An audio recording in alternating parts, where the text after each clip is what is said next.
Hero Raj Tarun Lavanya వ్యవహారంపై మరోసారి స్పందించాడు రాజ్ తరుణ్. మాల్వి మల్హోత్రాతో కలిసి నటించిన తిరగబడన స్వామి మూవీకి సంబంధించి ప్రీ రిలీజ్ ఈవెంట్ లో పాల్గొన్నాడు. ఇక ఈ ఈవెంట్ లో మీడియా వాళ్ళు మీరు లావణ్యతో వివాదంపై ప్రశ్నించారు. ఈ ఇష్యూ తర్వాత ఎందుకు బయటకు రాలేదని అడిగారు. దీనిపై స్పందించిన రాజ్ తరుణ్ మంచితనాన్ని చేతగానితనంగా తీసుకోకూడదని అన్నారు. కానీ ఇంట్లోనే కూర్చుని ఉంటే మా ఫ్యామిలీ మరింత ఇబ్బందులకు గురవుతుందని కూడా అన్నాడు. అందుకే నేను ధైర్యం తెచ్చుకుని ఇంటి నుండి బయటకు వచ్చానని చెప్పుకొచ్చాడు. నా దగ్గర అన్ని ఆధారాలు ఉన్నాయి, అన్ని లీగల్ గానే చూసుకుంటాను అంటూ రాజ్ తరుణ్ చెప్పుకొచ్చాడు. అటు దీనిపై మాల్వి కూడా స్పందించింది. నేను సినిమా గురించి మాత్రమే మాట్లాడతాను. దయచేసి అందరినీ రిక్వెస్ట్ చేస్తున్నాను. కాదు, ఇది ఒక అమ్మాయికి సంబంధించిన విషయం. అమ్మాయి ఇప్పుడు కొంత పబ్లిక్ వచ్చిందంటే ఆ అమ్మాయి కూడా సఫర్ అవుతున్నట్టే కదా. పోలీస్ కేసు పెట్టింది, మీ పైన మొత్తం కూడా పెట్టింది. ఆ అమ్మాయికి మీరు అబార్షన్ చేయించారనేది ప్రూఫ్స్ కూడా సహా చూపి. పోలీస్ కేసులు ఎందుకు లేదండి? అది ఆ సెక్షన్ ఎందుకు లేదు? ఆ అబార్షన్ సెక్షన్ ఎందుకు లేదు పెట్టిన ఎఫ్ఐఆర్ లో? ఈ రోజు దాకా మీరు బయటికే రాలేదు కదా. ఇదే కదా ఫస్ట్ టైం అమ్మాయి కేసు పెట్టింది. కానీ అమ్మాయి మీడియా ముందుగా వచ్చింది. పోలీసులు చుట్టూ మైక్ ఇస్తారు. అరవకర్ల కాదండి, మైక్ ఇస్తారు.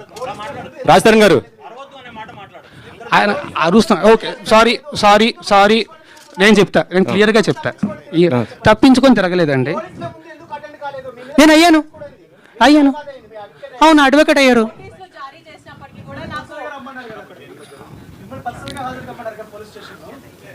నేను వాళ్ళు నాకు నోటీసులు ఇచ్చారు, నేను తిరిగి రెస్పాండ్ అవ్వాలి, నేను అయ్యాను. ఈ టాపిక్ గురించి అయితే ఇంక నేను మాట్లాడినండి. I'm very sorry. I'm not answering to you at all. I'm sorry. కాదు మాల్వి గారు, ఇందులో మీ పేరు కూడా వినిపించింది కదా. మీ రియాక్షన్ ఏంటి? మాల్వి గారి రియాక్షన్ ఒకసారి తీసుకుందాం. మీరు చెప్పండి, మీ పేరు మీద వచ్చింది, మొత్తం మీ ఇద్దరి మధ్య మనకి సమస్య అనేసి చెప్తుంది. అసలు ఏం జరిగింది ఏంటి అసలు మీరు?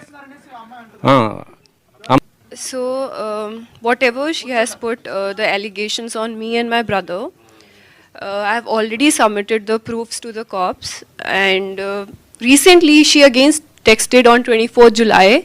I have submitted that also, and they are taking the legal action against it. That's all I want to say, because we have not done anything wrong. My family, we never met her, we never seen her in real. So I don't know who is she, why she is doing that. And recently she got connected with those people who are criminals, who stalked me, who stabbed me in 2020. So for me, being a girl, I advised her not to be in touch with those people, but still she did that. So for me, she is one of them, and she is a criminal for me. And I really don't want to say anything against her, but everything will proceed legally, and that's all I want.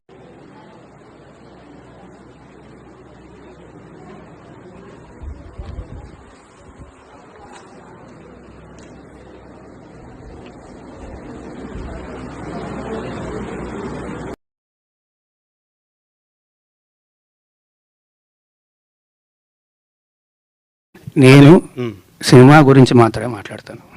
దయచేసి అందరినీ request చేస్తున్నాను. కాదు, ఇది ఒక అమ్మాయికి సంబంధించిన విషయం. అమ్మాయి ఇప్పుడు కొంత పబ్లిక్ వచ్చిందంటే ఆ అమ్మాయి కూడా సఫర్ అవుతున్నట్టే కదా. పోలీస్ కేసు పెట్టింది, మీ పైన మొత్తం కూడా పెట్టింది. ఆ అమ్మాయికి మీరు అబార్షన్ చేయించారనేది ప్రూఫ్స్ కూడా సహా చూపి. పోలీస్ కేసులు ఎందుకు లేదండి? అది ఆ సెక్షన్ ఎందుకు లేదు? ఆ అబార్షన్ సెక్షన్ ఎందుకు లేదు పెట్టిన ఎఫ్ఐఆర్ లో? ఈ రోజు దాకా మీరు బయటికే రాలేదు కదా. ఇదే కదా ఫస్ట్ టైం అమ్మాయి కేసు పెట్టింది. కానీ అమ్మాయి మీడియా ముందుగా వచ్చింది. పోలీసులు చుట్టూ మైక్ ఇస్తారు. అరవకర్ల కాదండి, మైక్ ఇస్తారు. రాజ్ తరుణ్ గారు ఆయన అరుస్తున్నారు. ఓకే, సారీ నేను చెప్తా, నేను క్లియర్గా చెప్తా. తప్పించుకొని తిరగలేదండి. నేను అయ్యాను. అవును, అడ్వకేట్ అయ్యారు.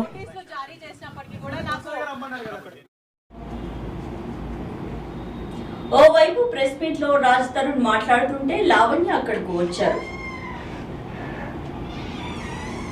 రాజ్ తరుణ్ కలవాలని అన్నారు. అయితే పోలీసులు ఆమెను అడ్డుకున్నారు. రాజ్ తరుణ్ ని విడిచిపెట్టే ప్రసక్తే లేదన్నారు లావణ్య. ఇప్పటికీ కూడా వారిపై గౌరవం ఉందన్నారు. నిజాలన్నీ బయట పెడితే జనాలు ఉంచుతారని అన్నారు. ఇంత ఇష్యూ అవుతున్నా మాల్వీతోనే ఎందుకు ఉన్నారని ప్రశ్నించారు. వాళ్ళిద్దరూ ఎక్కడికి వెళ్తారనేది తనకు తెలియదన్నారు.